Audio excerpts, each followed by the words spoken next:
Let's talk about the gay dating culture in 2023.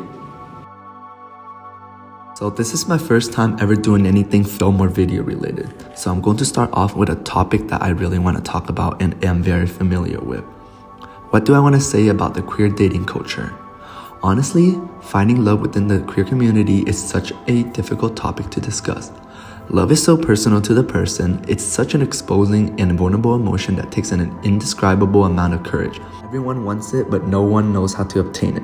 There's no guidance for queer people, and many are too afraid of conforming to their parents or asking for help. There are so many different stories of how hetero relationships are established or how people meet the love of their life.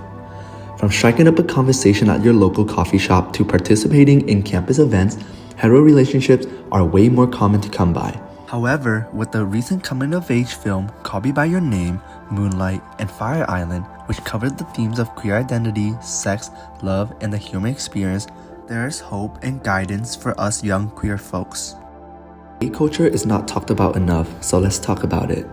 Gay dating from a perspective of a 21-year-old in college. It is 7:44 p.m. and the sun is setting. I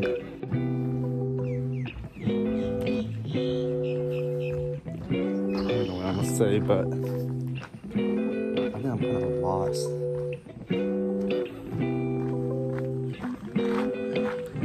So usually I go out on this trail. What am I talking about? I don't even know. This is so weird.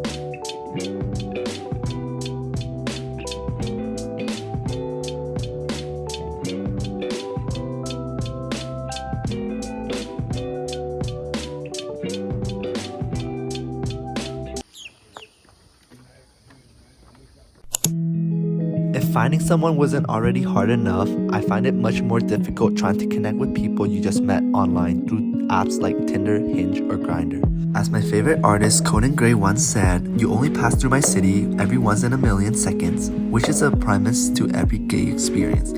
You find someone cute through Hinge and y'all end up vibing only to find out they're in a different city. You try to make it work, but the spark isn't there, so y'all both end up ghosting each other. But once you are in each other's city, you hit them up for something quick and fun. This online dynamic makes me think about how promiscuous gay culture really is. Depending on the person, these dating apps can give you instant gratification. You can skip boring conversation or even avoid bad blind dates. You can easily move on to the next person because there are hundreds of queer people at your fingertips. And gay people doesn't like wasting time because their whole youth is spent in the closet.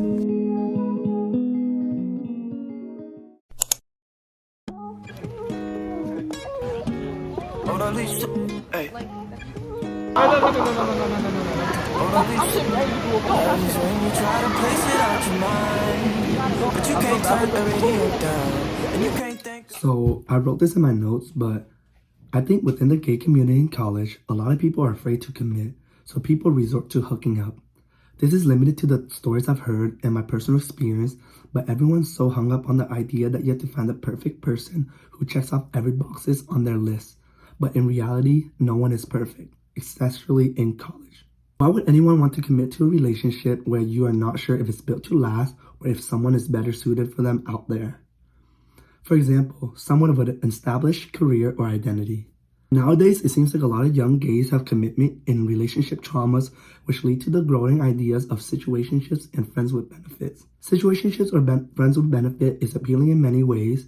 It can provide the level of emotional intimacy and a connection that a regular relationship would, but also offers great extent of companionships than that to a friendship.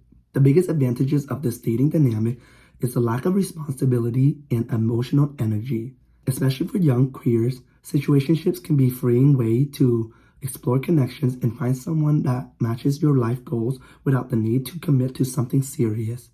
In my personal opinion, this dating dynamic feels very inauthentic. Perhaps modern day romance has skewed the way I view love because everyone wants that K-drama love story. To this, I say that just because someone may not have a well-established career or identity in the present does not mean that they will never have one. Or there are other factors that make a relationship worthwhile beyond careers, like shared values and interests. Relationships involve taking risks, so loving and learning alongside your partner far outweighs the potential risk and uncertainty. As a queer, hopeless romantic who wants to meet someone authentically and fall in love naturally, I've come to the conclusion that my idealization of love has been heavily influenced by Korean drama and Thailand's boy love series. I've learned that finding love takes effort and you cannot just sit around and wait for something to happen. Although love does come when you least expect it. Everyone has their own ideas of love, so I want to briefly share mine.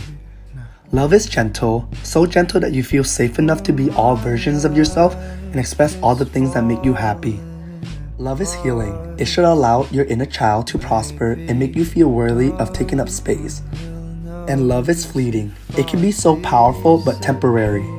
We chase love, hoping to capture it and hold on to it eternally, only to watch it slip through our fingers like grains of sand.